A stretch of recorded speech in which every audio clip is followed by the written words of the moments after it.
My name is Megan Grove. I'm a licensed clinical social worker here with KSP Hospital. I work in our outpatient psychiatry and counseling department. I'd like to thank KSP's Community Wellness for putting on this presentation tonight. I want to talk about suicide, so I'm glad you're here, and let's get going. The biggest question I think we get in our field is when people have family or friends who are suicidal or having depression. How can we help them? How can we start this conversation? So some basic talking points is it's really difficult to talk about suicide, and it's uncomfortable, and it's kind of has that taboo where people don't want to talk about it. So asking someone if they're suicidal does not make them suicidal. That's a very big misconception with bringing up the conversation about suicide. I'm going to talk about kind of the conversation starters in just a minute, but it's usually best to be direct with someone when you think if they're having thoughts of suicide, address that with them directly. Don't leave room for confusion or, make light of the situation. Be as direct as possible. Checking in with them and really listening. And what that means is, we can ask people, hey, how are you doing today? Or, how's it going? And we get those really surface answers of, oh, things are going great, or living the dream. But we can typically read between the lines of, what's really going on with this person. And if it's someone that you're close with, you can usually tell, they're not themselves. It's important to know too, that these conversations aren't always a one and done. You need to allow time to let the person feel comfortable talking to you about these issues, because again, they're not easy to talk about. So opening up the door for, hey, are you okay? And then letting that person, decide what they want to answer, but then also revisiting it and being that person that's always consistent with checking in with how they're feeling. So the basic ones are, are you okay? And, really, are you okay? Really asking them, what's going on? I'm here for you. I'm listening. Again, asking directly, are you having suicidal thoughts, or do you have plans to commit suicide? Be as direct as possible. Bringing up things that you notice, if it's typically a friend who is social and wants to go out, but then you notice over the past couple of weeks, they haven't been meeting up with friends, or it's a coworker who's been late to work or seems more disheveled than normal. Bring that to their attention. Say, I'm noticing these things, what's going on? And leave that door open again for them to be honest with, how they're feeling. An example is, do you want to go for a walk? Something like that is just offering, the opportunity for someone to have time to talk to you one-on-one, because that's not always a conversation that you want to talk about, in passing in the hallway. You want to allow time for, hey, let's talk about this because I'm here for you. So if someone talks to you or wants to address with you that they are having suicidal thoughts or intents, I want to kind of talk about the difference between the two. So if someone's having suicidal thoughts, it's typically that, they have this hopelessness and they have these wishes of death or thoughts of death, where that's a little more passive.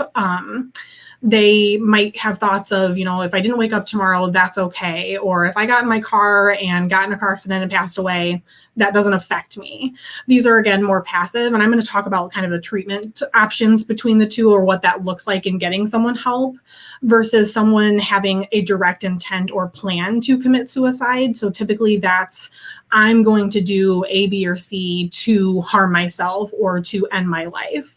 So although both are very serious, they do tend to have different treatment plans. So if someone's having suicidal thoughts, or, they're in a very deep episode of depression, getting them help can just be, looking at medication management through either their primary care doctor or seeing a psychiatrist or a psychologist, or going for talk therapy, or typically both together.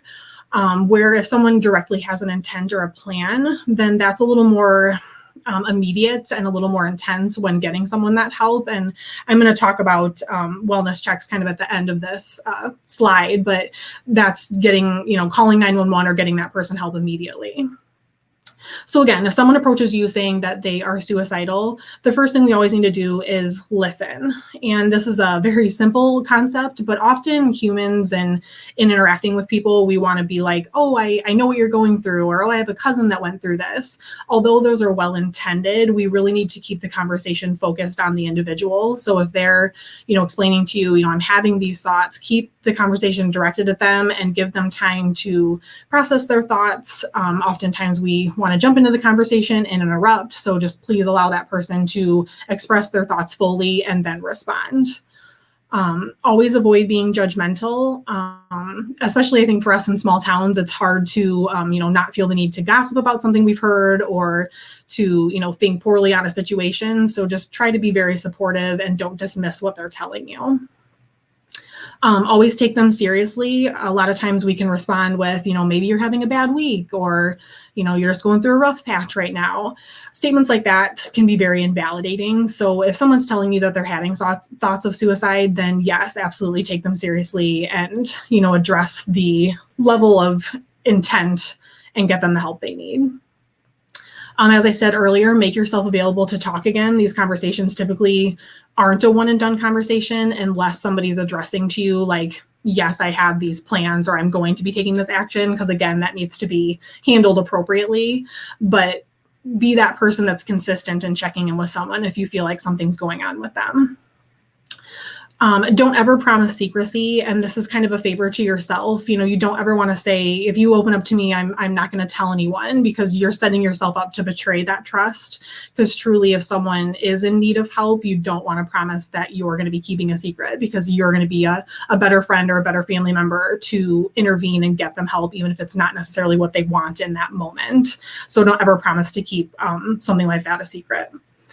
And then again, as always, if that immediate danger does come into play, you're going to want to reach out to a professional, whether that's a counselor, an ER doctor, the police.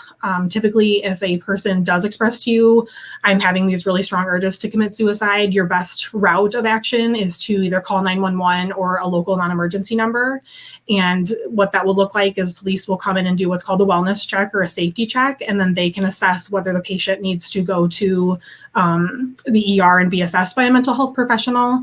And then that could potentially lead to inpatient care. And there is still a lot of stigma on inpatient care, but I've worked on inpatient before. I have friends that work inpatient. I know the inpatient team here at KSB, they're great. It's not what it looked like 50 years ago, 100 years ago. It's not what the movies make it out to be. It's a chronic illness and it needs treated. The brain is an organ and it needs to be addressed like any other chronic illness. So unfortunately, there is some stigma with being hospitalized for mental health issues, but it is necessary in terms of keeping people safe. In this talk, I did want to address special attention to the 20-year anniversary of 9/11. This can be particularly triggering for veterans or family of veterans. So we are including a link for what's displayed on this page in the comment section. So please, if you are a veteran or have a loved one that's a veteran, look through these resources and just know that there is resources available for you if you need to access them. So please reference that link if you need to look into those further. This slide includes all of our local resources. They're kind of broken down by psychiatry versus counseling. So one is typically medication management, where counseling is more of your talk therapies. Obviously, there's some facilities that do both. And then on the bottom side of the psychiatric services, that's more immediately accessible services such as texting or crisis line. So you can reference those two without having to wait for an appointment. That's something that you can get instantly. And then I brought reference to those. These three are typically phone numbers that you can call and get somebody on the line immediately, or the crisis text line is really popular too, because sometimes people don't like talking on the phone. So that texting service is available for people. So please utilize those in moments of crisis and just know that there are people out there that want to help. And to wrap up, I want to talk about our Sauk Valley Out of the Darkness walk. I've included some of the information for this walk. It's a great organization. It's on the lower half of Low Park by the river. So if you want or are interested in this, please attend and come out and support, because it's a great cause. And I just want to thank everybody for tuning in today. We're going to include our behavioral health phone number. So this will take you to our outpatient behavioral health department. So if you have questions that you don't feel comfortable commenting, on this video, or want to, speak with me directly, or have a question you'd rather ask in person, or over the phone, please feel free to call that number and just ask for me, and I'm happy to talk with you about anything. And again, thank you to KSB Wellness for putting on this presentation tonight.